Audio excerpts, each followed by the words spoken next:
¿Sabes quién fue la primera mujer capaz de hacer que innumerables directores de Hollywood, actores e incluso políticos admitieran que era imposible resistirse a ella? Elizabeth Taylor, la mujer de los legendarios ojos violeta y un carácter tan apasionado como indomable. No solo fue una gran estrella gracias a su papel icónico como Cleopatra, también se convirtió en un símbolo de rebeldía por su vida amorosa. La verdad sobre sus 8 matrimonios relámpago, sus noches desenfrenadas y su tormentoso romance con Richard Burton dejó tras de sí un sinfín de preguntas sin respuesta. Quédate hasta el final para descubrir qué fue lo que realmente la quebró en sus últimos días. Elizabeth Taylor ocupaba con frecuencia las portadas de las revistas sensacionalistas por su escandalosa vida sentimental. Pero pocos saben que, lejos de los focos, era una mujer llena de compasión, inteligencia y una profunda sensibilidad hacia el sufrimiento ajeno. Nacida en 1932 en Hampstead, Inglaterra, en una familia estadounidense, Elizabeth se mudó con sus padres a California en 1939 para huir de los bombardeos de la Segunda Guerra Mundial. Su madre, Sarah Southern, había sido una conocida actriz de Broadway. Circularon rumores de que Sarah mantenía una relación romántica con Louis B. Mayer, el todopoderoso jefe de MGM. Sin embargo, mientras su madre era suave y diplomática, Elizabeth era justo lo contrario. Desde niña mostró una personalidad atrevida y directa, sin ocultar nunca el desprecio que sentía por Mayer, a quien veía como arrogante, autoritario y despiadado.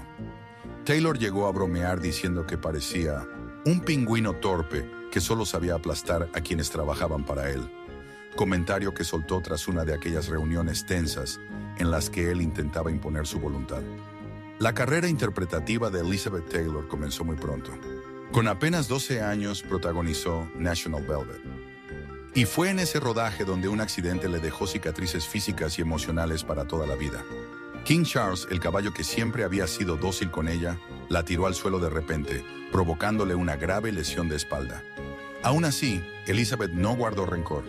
Incluso pidió quedarse con King Charles cuando terminó el rodaje, demostrando una capacidad de perdón sorprendente, sobre todo siendo ella quien había sufrido el daño. Sin embargo, aquella lesión la acompañaría durante décadas, obligándola a convivir con dolores crónicos. Su adolescencia estuvo lejos de ser tranquila. En una ocasión, después de que Mayer insultara a su madre, la joven Elizabeth levantó la cabeza con orgullo y le soltó, desafiante, que él y todo su estudio podían irse al diablo. Aquella explosión de carácter exigía, según el estudio, una disculpa inmediata. Pero Elizabeth se negó rotundamente. Esa valentía y ese temperamento ardiente la hicieron madurar rápido, pero también alimentaron rumores impactantes. Algunos biógrafos incluso afirman que Elizabeth mantuvo una breve relación con Ronald Reagan, entonces un actor de 36 años, cuando ella aún era demasiado joven. Aunque nunca se ha verificado, el rumor añadió otra capa de dramatismo a la ya polémica vida de la legendaria actriz. En 1950, Taylor se casó por primera vez con Conrad Hilton Jr., heredero del imperio hotelero Hilton. Tras la fastuosa boda, digna de un cuento de hadas, se escondía una realidad oscura. Muchos historiadores creen que MGM organizó el matrimonio para elevar la fama de su joven estrella. Prepararon absolutamente todo: el vestido, el camisón de la noche de bodas e incluso una campaña mediática completa. Pero una vez se cerraron las puertas, comenzó la pesadilla. Hilton era alcohólico, jugador empedernido e incluso violento con Taylor. Tras apenas 3 meses, el matrimonio terminó en absoluta miseria, dejándole profundas cicatrices emocionales. Pero lejos de recibir apoyo, Elizabeth fue obligada por MGM a protagonizar Love is Better Than Ever como castigo por haber dejado a su marido. Y Hilton no fue el único que intentó tratarla como si fuera un objeto. Howard Hughes, el excéntrico director y multimillonario inventor, llegó a ofrecer a sus padres una suma desorbitada solo para casarse con ella. Sin embargo, Elizabeth tuvo la lucidez de rechazar la propuesta. Se negó a ser tratada como una mercancía y defendió con firmeza su dignidad e independencia, dejando claro que nadie iba a decidir su vida por ella. Su siguiente marido fue Michael Wilding, un actor inglés 20 años mayor que ella. Al principio, el matrimonio le dio a Elizabeth una sensación de calma. Tuvieron 2 hijos y parecían una familia feliz. Pero esa paz se rompió cuando Taylor descubrió que Wilding organizaba fiestas decadentes en la piscina, invitando a chicas jóvenes para entretenerse. Una vez más tuvo que enfrentarse a la traición y al derrumbe de su matrimonio. Y ese no era el único escándalo que rodeaba su unión. La mordaz columnista de cotilleos Hedda Hopper afirmó que Wilding ocultaba un secreto a su nueva esposa. Insinuó que, en realidad, él se sentía atraído por los hombres. Hopper llegó a sugerir que Wilding y su amigo íntimo Stewart mantenían una relación que iba más allá de la amistad. Aún así, Taylor y Wilding siguieron adelante con su matrimonio. Pero eso no detuvo a Hopper, que continuó publicando artículos insinuando que Wilding siempre estaba flirteando con otras personas. James Dern, el joven que encarnaba el espíritu rebelde de Hollywood, se fue demasiado pronto, dejando desolados a sus fans. Pero nadie sufrió tanto como Elizabeth Taylor. Cuando Dean murió en aquel accidente de coche, Taylor estaba rodando con él y con Rock Hudson la película Giant. La noticia paralizó a todo el equipo. Aún así, el director George Stevens, frío e inflexible, obligó a Elizabeth, ya destrozada por la pérdida, a filmar de inmediato una escena de reacción que formaba parte de una secuencia con Dean. Ella quedó devastada, furiosa, y guardó ese resentimiento durante toda su vida. Jamás perdonó a Stevens por una crueldad semejante. Poco después, otro hombre muy cercano a Taylor se vio envuelto en una tragedia. Montgomery Clift, uno de sus mejores amigos y un actor de enorme sensibilidad, acudió a una fiesta en casa de Elizabeth pese a sentirse mal. De regreso se quedó dormido al volante y se estrelló contra un árbol. Horrorizada, Elizabeth corrió hasta él. Lo sostuvo entre sus brazos en un momento crítico, prácticamente entre la vida y la muerte, hasta que llegó la ambulancia. Clift sobrevivió, pero su rostro quedó permanentemente desfigurado. Cayó en un círculo de analgésicos, comportamientos erráticos y finalmente en el rechazo de Hollywood. Mientras todos se apartaban, Taylor permaneció ahí, firme, sin abandonarlo nunca. Elizabeth exigió con todas sus fuerzas que los estudios contrataran a Clift para trabajar a su lado, llegando incluso a ofrecer su propio sueldo como garantía. Pero el destino fue implacable. Clift murió con solo 45 años, antes de poder tener una verdadera oportunidad de regresar a lo más alto. Las pérdidas seguían acumulándose, pero Elizabeth continuó buscando la felicidad. En 1957, tras divorciarse de Michael Wilding, contrajo su tercer matrimonio con el productor Mike Todd. A diferencia del romanticismo callado de Clift, Todd era ruidoso, extravagante, un auténtico showman. Organizaba eventos de una ostentación casi inimaginable. Para el cumpleaños de Elizabeth alquiló el Madison Square Garden, invitó a 18,000 personas y consiguió incluso que el evento se retransmitiera en directo por CBS. Para Todd, el amor no estaba completo sin regalos exuberantes. Diamantes, joyas doradas, lujos sin fin. La prensa no tardó en etiquetar a Taylor como una buscadora de oro, pero la verdad es que su relación estaba lejos de ser perfecta. En una ocasión, cuando Taylor, Todd y Debbie Reynolds salieron juntos, Reynolds quedó impactada al ver cómo la pareja discutía con intensidad. Intentó interceder por Elizabeth, pero Taylor la apartó con frialdad, asegurando que para ella y Mike esas discusiones no eran conflictos, sino el prólogo de la pasión. Ese mismo año, Taylor y Todd dieron la bienvenida a su hija Lisa. La felicidad parecía por fin al alcance de la mano. Elizabeth incluso superó a Marilyn Monroe para obtener el papel de Maggie en La gata sobre el tejado de zinc, un triunfo profesional brillante. Pero justo cuando comenzaba el rodaje, la tragedia volvió a golpear. Mike Todd murió en un accidente de avión, precisamente el mismo día en que Elizabeth puso un pie en el set. El dolor la hundió por completo y llegó a desarrollar un tartamudeo. Afortunadamente, el acento sureño de su personaje ayudó a disimularlo en pantalla. El matrimonio con Todd se convirtió en el único de su vida que no terminó en divorcio. Años después, Elizabeth diría que Mike Todd fue uno de los 3 grandes amores de su vida, junto a Richard Burton y, por supuesto, su deslumbrante colección de joyas.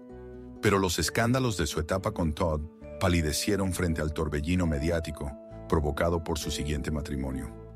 Apenas unas horas después de que Eddie Fisher, marido de la adorada Debbie Reynolds, firmara los papeles del divorcio, Taylor lo llevó al altar. Era casi imposible de creer. Elizabeth salía del trauma de haber perdido a Todd, para terminar arrebatándole abiertamente el marido a su mejor amiga. ¿Es que no sabes que podría matarte con esta muleta? Por el amor de Dios. ¿Crees que me importaría? Para Hollywood y para toda América, aquello fue un escándalo inimaginable. Hasta entonces, Taylor y Debbie Reynolds habían sido inseparables, las amigas más unidas del mundo del espectáculo. La historia se volvió aún más impactante cuando la prensa reveló un giro amargo. Mientras Eddie Fisher y Elizabeth mantenían su romance en secreto, Debbie llamó a su amiga. Pero quien contestó no fue Elizabeth, sino Eddie Fisher, el mismo marido que la estaba traicionando. Con una calma casi cruel, Debbie respondió: «Cariño, dale la vuelta al teléfono para que pueda hablar con Elizabeth». La frase se volvió legendaria, reflejando el dolor de una mujer que perdió a su marido y a su mejor amiga en el mismo instante. La indignación pública cayó sobre Taylor sin piedad. Tildada de traidora, tuvo que soportar una ola implacable de críticas allá donde iba. Tras el enorme éxito de La gata sobre el tejado de zinc, 1958, Taylor incluso pensó en retirarse y alejarse definitivamente del mundo del cine. Pero MGM no se lo permitió. En un enfrentamiento amargo, el estudio la obligó a rodar Butterfield 8, donde interpretaba a una escort, compartiendo escena nada menos que con Eddie Fisher. Elizabeth detestaba la decisión. Durante el rodaje apenas hablaba con el director y se limitaba a cumplir estrictamente con lo necesario. Y aún así, el destino volvió a mostrar su ironía. La interpretación que ella odiaba le valió su primer Oscar a Mejor Actriz. La crítica la elogió, el público quedó maravillado, pero Taylor fue despiadadamente sincera. «Sigo pensando que esa película apesta». El siguiente gran giro en su vida llegó con Cleopatra en 1961. Fue la producción más extravagante de la historia de Hollywood hasta entonces, y Taylor se convirtió en la primera actriz en ganar $1 millón por una sola película, una cifra impensable en aquella época. Cuando le preguntaron por ese sueldo histórico, respondió con una sonrisa astuta: «Si alguien es lo bastante tonto como para pagarme $1 millón por hacer una película, desde luego yo no soy tan tonta como para rechazarlo». Para Elizabeth fue un triunfo personal y una sutil venganza contra quienes alguna vez la habían subestimado. Pero Cleopatra no solo la hizo más rica, la lanzó a un torbellino de amor y política. En 1959, tras la muerte de Mike Todd, Taylor se convirtió al judaísmo, tomando el nombre de Elisheva Rachel. Aunque fue una decisión espiritual, la arrastró sin querer a una controversia internacional. El gobierno egipcio inicialmente le prohibió la entrada por su fe judía, poniendo en riesgo todo el rodaje. Al final, la magnitud de la superproducción obligó a El Cairo a ceder, pero la polémica la convirtió en un blanco aún mayor para la prensa. Y eso fue solo el principio. Cleopatra también encendió uno de los romances más escandalosos de la historia de Hollywood. Elizabeth Taylor y Richard Burton. Ambos estaban casados, pero la atracción entre ellos durante el rodaje rompió cualquier barrera. La prensa los perseguía sin descanso, los grupos religiosos los condenaban, y aún así, Taylor y Burton no escondían nada. Se besaban en yates, lucían diamantes en público, desafiando la indignación mundial con una pasión casi temeraria. En pleno frenesí mediático, Taylor volvió a mirar a la muerte de frente. Durante el rodaje sufrió una neumonía gravísima. Cuando su asistente la encontró, tenía el rostro azulado, apenas respiraba. Hollywood tembló ante los rumores de que su reina había muerto en el set. Los médicos le practicaron una traqueotomía de urgencia, y su estado era tan crítico que varios medios de comunicación llegaron a anunciar su muerte antes de tiempo. En aquella nebulosa de enfermedad, Taylor recordó después una visión inquietante. Aseguró haber visto a su difunto marido, Mike Todd, que le dijo: «Todavía no es tu momento, pero cuando llegue, te estaré esperando al otro lado». Elizabeth Taylor y Eddie Fisher se divorciaron oficialmente en 1964, cerrando así un capítulo marcado por el escándalo. Lo que sorprendió a muchos fue que, pese a todo, Elizabeth logró reconciliarse con Debbie Reynolds, la misma mujer cuyo marido le había arrebatado. Aunque jamás volvieron a ser tan íntimas, mantuvieron un respeto mutuo. Con Fisher, en cambio, Taylor fue tajante. Tras la separación, nunca volvieron a hablarse. 2 años después, Elizabeth alcanzó un nuevo hito interpretando junto a Richard Burton ¿Quién teme a Virginia Woolf? 1966. La película exploraba temas adultos, tensiones matrimoniales y un lenguaje tan incisivo que obligó a la MPAA a reformar por completo su sistema de calificación, creando la categoría equivalente a mayores de 18 años. Este papel no solo consolidó la reputación artística de Taylor, sino que también se convirtió en una pieza clave de la turbulenta saga amorosa entre ella y Burton. La relación Taylor-Burton se convirtió en el símbolo definitivo de un amor tan apasionado como destructivo. Se casaron, se divorciaron, volvieron a casarse y, finalmente, pusieron fin a todo en 1976. Durante su romance incendiario, Burton regaló a Taylor un diamante de 69 quilates, una joya tan valiosa que tenía un seguro de $1 millón y que Taylor solo podía lucir 30 días al año. Para muchos, aquella gema representaba la extravagancia y la intensidad de su amor. Pero, tras su ruptura, Taylor vendió el diamante para financiar la construcción de un hospital en Botsuana, una decisión que dejó al público tan desconcertado como impresionado. Burton dejó también extensos diarios que se publicaron tras su muerte. En ellos recogía críticas duras a colegas, a películas en las que trabajó y numerosos comentarios mordaces sobre la propia Elizabeth. Llegó a escribir: «Las peores cosas de mi vida han ocurrido en Roma», refiriéndose al caos del rodaje de Cleopatra. A veces admitía que Taylor estaba tan ebria que apenas podía leer sus líneas. Y sin embargo, entre aquellas palabras afiladas, persistía un amor feroz del que Burton nunca logró escapar. Un amor que fue a la vez su musa y su tormento. Después de Burton, Elizabeth volvió a buscar la felicidad en su 7º matrimonio, esta vez con John Warner, un político estadounidense. Pero la vida en Washington, D.C., con sus normas rígidas y sus aburridas veladas políticas, no era para ella. Cada vez más sola, Taylor cayó en el alcohol y los fármacos para llenar el vacío. El matrimonio terminó en 1982, dejando otra cicatriz emocional en su corazón. Pero Taylor jamás renunció a su deseo de amar y ser amada. En 1991, con casi 60 años, sorprendió al mundo casándose con Larry Fortensky, un obrero de la construcción 20 años más joven. Su matrimonio duró casi 5 años y terminó de forma tranquila, sin escándalos ni rencores. Algo completamente distinto a las uniones tormentosas que habían marcado su pasado. Más allá de su amor por los hombres, Taylor también era famosa por su enorme afecto por los animales. Bromeaba diciendo: «Algunos de mis mejores compañeros de reparto han sido perros y caballos». Incluso escribió un libro infantil contando sus aventuras con sus inseparables amigos de 4 patas. En una ocasión, al enterarse de que sus queridos perros tendrían que pasar una cuarentena al regresar a Inglaterra, Taylor pagó para que vivieran en un yate anclado frente a la costa, antes que dejarlos en un centro de aislamiento. El gesto fue tan polémico como típicamente Taylor: extravagante, decidido y absolutamente fiel a sus sentimientos. A la par de su estilo de vida fastuoso, lo que siempre cautivó al público fueron sus ojos. Con su supuesto tono violeta, parecía poseer uno de los colores más raros del mundo, apenas el 1% de la población, pero en realidad sus ojos eran azules. Gracias al maquillaje y a ingeniosos trucos de iluminación diseñados por su equipo de imagen, adquirían esa mítica tonalidad púrpura. Aunque no fueran realmente violetas, su mirada era lo bastante poderosa como para convertirse en una leyenda del cine. Desde un punto de vista médico, sus ojos eran aún más singulares. Taylor tenía una mutación genética en el FOXC2 que le daba una fila adicional de pestañas. Esa doble línea realzaba su encanto irresistible, aunque también suponía riesgos. A veces las pestañas de más se curvaban hacia adentro y le rozaban la córnea, causándole dolor y molestias.